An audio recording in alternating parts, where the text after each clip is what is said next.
हरे कृष्णा। जय माता रानी। दोस्तों, माँ भगवती दुर्गा की कृपा सदैव आप और आपके समस्त परिवार पर बनी रहे। वैसे तो कार्तिक मास में प्रतिदिन ही हम दीपदान करते हैं, लेकिन फिर भी कुछ विशेष तिथियां भी होती हैं जिनमें कि विशेष देवी देवता के निमित्त हम दीपदान करते हैं। इन्हीं में से एक दीपदान होता है यम के निमित्त। मृत्यु के देवता और भगवान सूर्य के पुत्र यमराज के निमित्त हम दीपदान करते हैं। ऐसा करने से मृत्यु का भय समाप्त हो जाता है, अकाल मृत्यु से, दुर्घटना से रक्षा होती है, स्वस्थ जीवन की प्राप्ति होती है। अचानक आने वाली जो विपत्तियां होती हैं, जैसे कि कई ऐसी विपत्ति हैं, कई ऐसी परेशानियां हैं जो मृत्यु के समान ही कष्ट देती हैं। जैसे कि अगर कोई व्यक्ति बीमार है, अगर उसे सही प्रकार से दवाई नहीं मिल रही है और बीमारी समाप्त होने का नाम नहीं लेती है, तो ये भी मृत्यु के समान ही कष्टकारी है। तो ऐसी परेशानियां जो कि मृत्यु तुल्य कष्टकारी हैं, उनसे भी मुक्ति मिल जाती है यम दीपदान करने से। इसलिए यम दीपदान करना अत्यंत आवश्यक माना गया है। और आज की वीडियो में आप जानेंगे कि यम दीपदान कब करना है, मतलब साल 2025 में यम दीपदान किस दिन करें, यम दीपदान करने का शुभ मुहूर्त क्या है और यम दीपदान की विधि क्या है, मतलब किस प्रकार से यम के निमित्त हम दीपदान करें, दीपक किस प्रकार से प्रयोग करें, कौन सा दीपक लें, किस प्रकार की बाती लें, तेल या घी किस प्रकार से हम डालें, दीपक जलाते समय मंत्र कौन सा बोलें और यम दीपदान किस दिन करें, नरक चतुर्दशी पर या फिर धनतेरस पर। तो यम दीपदान से संबंधित संपूर्ण जानकारी आपको आज की वीडियो में शेयर करने वाली हूँ। और इसके अलावा भी जैसे कि बहुत सारे प्रश्न आप लोगों के आते हैं कि यम दीपदान हम कर रहे हैं, तो मान लीजिए कि हमारे पास अपना घर नहीं है, जैसे कि हम किराए के कमरे में रहते हैं, तो क्या हमें भी यम दीपदान करना चाहिए? और अगर हम करते हैं तो कहाँ करें? फ्लैट में रहते हैं या फिर एक कमरे का ही हमारा घर है, तो ऐसे में यम का दीपक हम कहाँ निकालें? क्या घर की छत पर या फिर बालकनी में यम दीपदान कर सकते हैं? और जैसे कई भक्तों के प्रश्न आते हैं कि हमारे घर में, हमारे परिवार में यम दीपदान होता ही नहीं है, तो क्या हम अब से कर सकते हैं? और पीरियड्स में हैं तो ऐसे में यम दीपदान कैसे करें?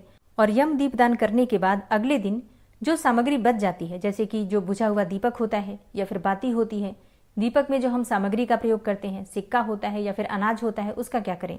तो आज की वीडियो में आपके इन सभी प्रश्नों के उत्तर भी मिल जाएंगे और इसके अलावा शुभ मुहूर्त और पूजा की संपूर्ण जानकारी आपसे शेयर करूंगी।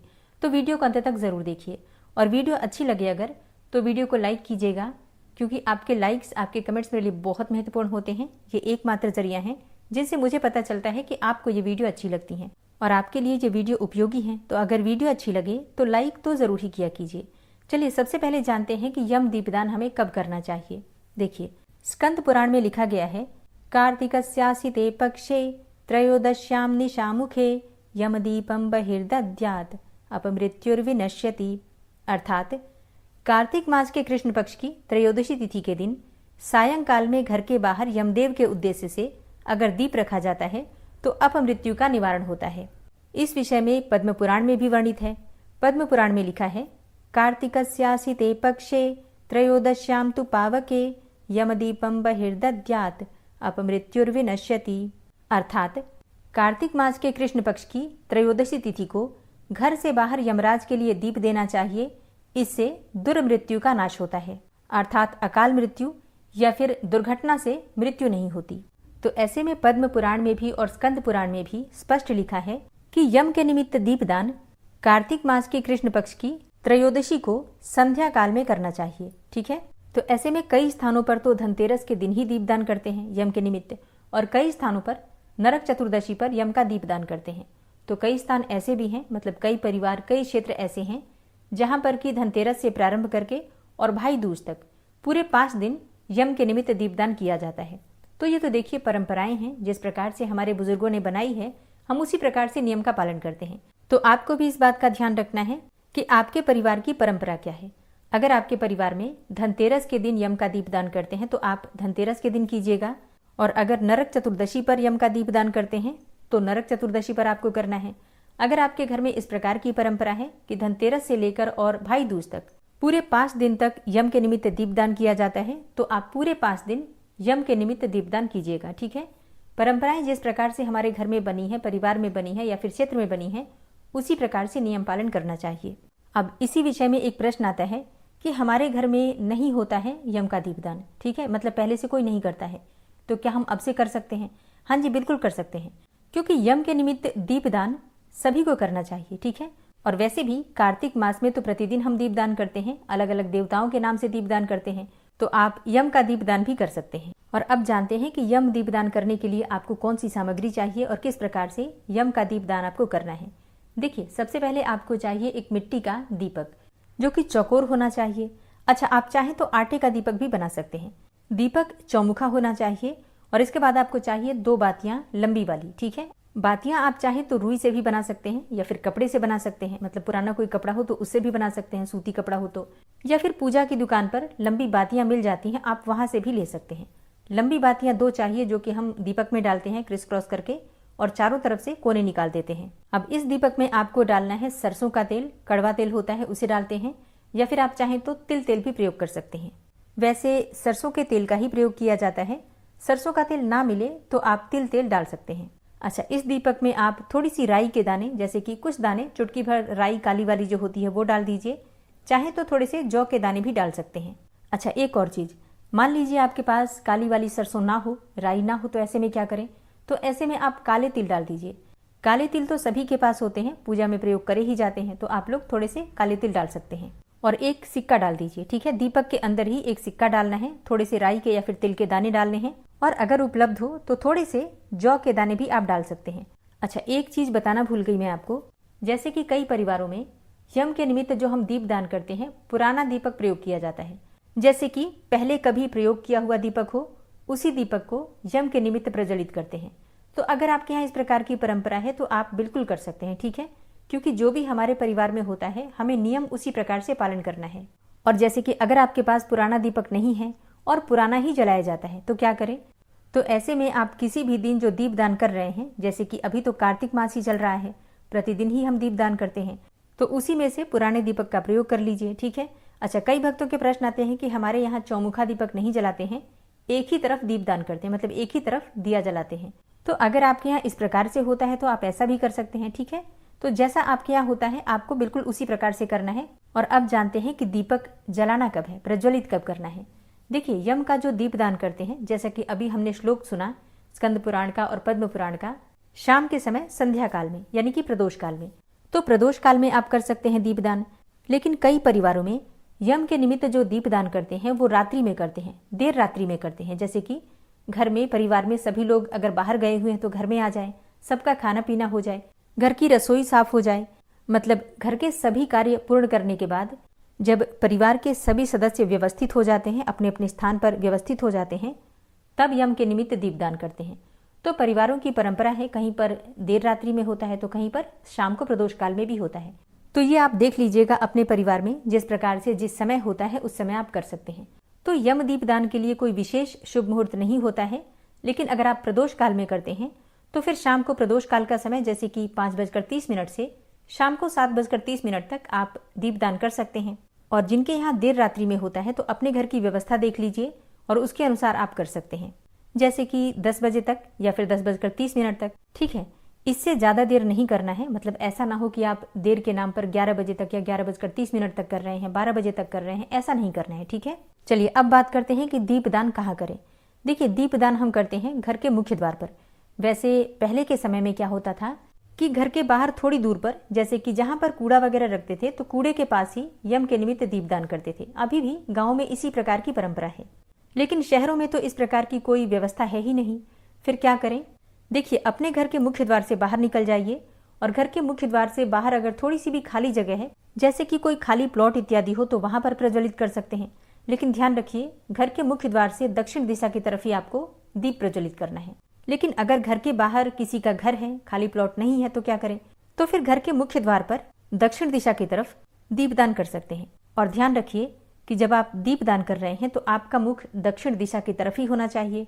दीपक के नीचे आप थोड़ा सा अनाज रख दीजिए, जैसे कि साबुत अनाज होते हैं, गेहूं या फिर जौ इत्यादि आप रख सकते हैं। दीपक को आसन देना आवश्यक है, सीधे जमीन पर दीपक नहीं रखना चाहिए। फिर दीप प्रज्वलित करके आपको उसी स्थान पर जहां पर आपने अनाज रखा है उसी स्थान पर रखना है। अच्छा, एक और चीज, जैसे कि अगर आपके घर के मुख्य द्वार पर ही आप दीपदान करते हैं और प्रतिदिन आपको दीपदान करना है, जैसे कि 5 दिनों तक, तो आप एक प्लेट में अनाज करके रख दीजिए, साबुत अनाज, और प्रतिदिन उसी प्लेट में आप दीपदान कर सकते हैं। हर रोज अनाज बदलने की आवश्यकता नहीं है, प्रतिदिन उसी स्थान पर आप दीपदान कर सकते हैं। दीपक प्रज्वलित करने के बाद जल का घेरा दीजिए, मतलब 2-3 बार जल का घेरा देकर, और यम देवता को प्रणाम करके प्रार्थना कीजिए। मंत्र इस प्रकार से है: मृत्युनापाश दंडाभ्याम कालेन श्यामया सह त्रयोदश्याम दीपदानात सूर्यजः प्रियताम मम। आप चाहें तो मंत्र बोल सकते हैं, स्क्रीन पर मैं दे दूंगी। और अगर मंत्र नहीं बोलते हैं तो भी हिंदी में इसका अर्थ आप बोल सकते हैं, जैसे कि धन त्रयोदशी पर यह दीप मैं सूर्य पुत्र को अर्थात यम देवता को अर्पित करती हूँ। मृत्यु के पास से वे मुझे मुक्त करें, मेरे परिवार की रक्षा करें और सदैव मेरे परिवार का कल्याण करें। इस प्रकार से मानसिक रूप से प्रार्थना कर लीजिए और थोड़े से खील बतासे वहां पर अवश्य अर्पित कीजिए। पुष्प और जल अर्पित कीजिए, क्योंकि पूजा में ये सभी चीजें आवश्यक हैं। तो यम दीपदान इसी प्रकार से करना है। अब जैसे आपके कुछ प्रश्न होते हैं जो कि बहुत आवश्यक है लेना, जैसे कि पहला प्रश्न है कि दीपक क्या हम चौमुखा प्रज्वलित करें चारों तरफ से? हाँ जी, चारों तरफ से दीप प्रज्वलित करना ज्यादा श्रेष्ठ होता है। कहा जाता है कि जो हम यम के निमित्त दीप दान करते हैं, इससे अर्थ, धर्म, काम और मोक्ष चारों पदार्थों की प्राप्ति हो जाती है। चारों दिशाओं से यमराज हमारी रक्षा करते हैं और किसी भी प्रकार की परेशानी किसी भी दिशा से आ रही हो तो उससे भी यमराज हमारी रक्षा करते हैं। इसके अलावा दिशाएं खुल जाती हैं।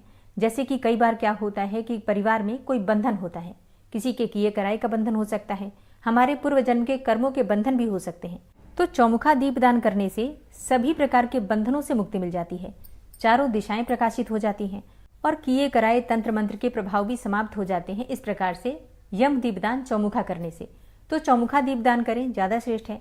मान लीजिए कि आपके यहाँ चौमुखा दीपदान नहीं होता है, एक मुखी दीपदान ही किया जाता है, तो आप एक मुखी दीपदान भी कर सकते हैं, कोई दिक्कत नहीं है। लेकिन अगर आप चौमुखा दीपदान भी करते हैं तो किसी प्रकार का आपको कोई दोष नहीं लगेगा, ठीक है। तो चौमुखा दीपदान करना ज्यादा श्रेष्ठ माना जाता है। अब आपका अगला प्रश्न है कि क्या हम घर की छत पर दीपदान कर सकते हैं? नहीं, देखिए, घर की छत पर यम के निमित्त दीपदान नहीं करना चाहिए। जैसा कि आपने श्लोक में भी सुना, घर के बाहर आपको यम के निमित्त दीपदान करना है, ठीक है। तो यम के निमित्त जो आप दीपदान करेंगे घर के बाहर ही करेंगे। अगर बाहर जगह नहीं है तो आप अपने घर के मुख्य द्वार पर ही कर दीजिए, लेकिन घर के मुख्य द्वार के बाहर, ठीक है, घर के अंदर नहीं, और छत पर तो बिल्कुल नहीं।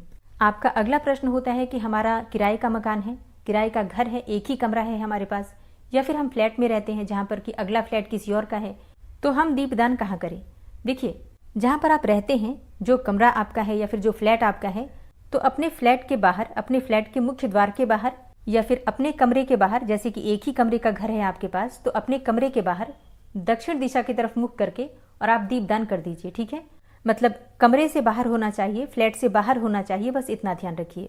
अच्छा, अगला प्रश्न होता है कि यम का दीपदान कौन निकाल सकता है? मतलब परिवार में कौन है जो कि यम का दीपदान निकाल सकता है? देखिए, घर में जो भी महिलाएं हैं, जैसे कि बड़ी महिला जो घर की होती है, वही यम का दीपदान करती हैं। तो अब कोई ज्वाइंट फैमिली तो है नहीं, अकेले अकेले ही सभी रहते हैं, तो ऐसे में घर में जो भी महिला हैं वो यम के निमित्त दीपदान कर सकती हैं। अच्छा, अब प्रश्न आता है कि पीरियड्स की अवस्था में दीपदान कैसे करें? हम अकेले ही रहते हैं तो कौन करेगा दीपदान? देखिए, अगर आप अकेले ही हैं और पीरियड्स में हैं तो ऐसे में परिवार में कोई और सदस्य है, जैसे कि आपके पति हैं, तो वो भी दीपदान कर सकते हैं, ठीक है। मतलब घर में जो बड़े हैं वही दीपदान करते हैं यम के निमित्त। और अब बात करते हैं कि दीपदान के बाद जो सामग्री बच जाती है उसका क्या करें। देखिए, यम दीपदान के बाद जो दीपक होता है उसे हम विसर्जन करते हैं। जैसे कि दिवाली के जो बाकी दीपक होंगे उनके साथ ही वो दीपक भी विसर्जित हो जाएगा। बस इतना ध्यान रखिए, जो यम के निमित्त हम दीपदान करते हैं उसे घर में लेकर नहीं आते हैं, तो आप उस दीपक को घर के बाहर ही रहने दीजिए। और फिर जैसे कि बाहर डस्टबिन इत्यादि है तो वहां डाल सकते हैं, या फिर जब आप सारी सामग्री विसर्जन करेंगे, दीपावली की भी, दीपक इत्यादि, तो उसके साथ ही आप ले जाकर विसर्जित कर दीजिएगा। लेकिन तब तक वो दीपक घर के बाहर ही रहेगा। दीपक में बची हुई बाती है या फिर जो हम अनाज डालते हैं वो सभी चीजें बाहर ही रहेंगी। सिक्का जो होता है उसमें आप वो चाहें तो किसी भी सफाई कर्मचारी को दे सकते हैं कुछ और पैसे मिलाकर, या फिर किसी पौधे के नीचे, वृक्ष के नीचे दबा दीजिए, ठीक है। अब जैसे आप 5 दिन दीपदान करते हैं या फिर 1 दिन दीपदान करते हैं, दीपक का विसर्जन इसी प्रकार से होगा। हाँ, जो भक्त 5 दिन दीपदान कर रहे हैं धनतेरस से भाई दूज तक, तो उनका प्रश्न होता है कि हम दीपक क्या प्रतिदिन नया लें? देखिए, अगर आप आटे का दीपक बनाते हैं तब तो आप प्रतिदिन नया दीपक ही लेंगे, मतलब वो तो फिर जरूरी है। लेकिन अगर आप मिट्टी का दीपक ले रहे हैं तो आप चाहें तो प्रतिदिन नया ले सकते हैं, लेकिन पुराना दीपक भी प्रयोग कर सकते हैं। जैसे कि आप पहले दिन जो दीपक जलाते हैं उसे धो दीजिए, साफ कर दीजिए और दोबारा से उसी में दीप प्रज्वलित कर सकते हैं। 5 दिन एक ही दीपक का भी आप प्रयोग कर सकते हैं, या फिर प्रतिदिन नया भी ले सकते हैं, जैसी भी आपकी इच्छा हो। 5 दिन दीपक जलाते हैं तो प्लेट एक ही रखिए, उसी में आप प्रतिदिन दीपदान कर सकते हैं, ठीक है। अनाज भी नहीं बदलना है आपको। अब बात करें कि जो दीपक के नीचे अनाज हम रखते हैं उसका क्या करें? देखिए, आप उसे पक्षियों के निमित्त डाल सकते हैं, ठीक है। आटे का दीपक है तो उसका क्या करें? देखिए, आटे का दीपक है तो विसर्जन में ही जाएगा, कहीं पर भी मिट्टी में आप दबा देंगे, ठीक है। इसी प्रकार से मिट्टी का दीपक भी आप जो है विसर्जित ही करेंगे, या तो किसी पौधे के नीचे मिट्टी में दबा देंगे या फिर जल प्रवाह कर देंगे, ठीक है। बस इतना ध्यान रखिए, जो हम यम के निमित्त दीप दान करते हैं उसे घर के बाहर ही रखिए, घर के अंदर मत लेकर आइए, ठीक है। धनतेरस पर 13 दीप दान कैसे करना है, कब करना है, कहाँ कहाँ करना है और क्यों करना है, इसकी जानकारी चाहिए तो आने वाली वीडियो जरूर देखिए। और आज की वीडियो आपको कैसी लगी कमेंट बॉक्स में जरूर बताइए। वीडियो अच्छी लगी हो तो लाइक कीजिए, शेयर कीजिए और चैनल पर पहली बार आए हैं तो सब्सक्राइब करके बेल आइकन को जरूर प्रेस कर लीजिए अगर आपको आज की वीडियो अच्छी लगी है तो। मिलती हूं मैं आपसे अगली वीडियो में, तब तक के लिए जय श्री राधे।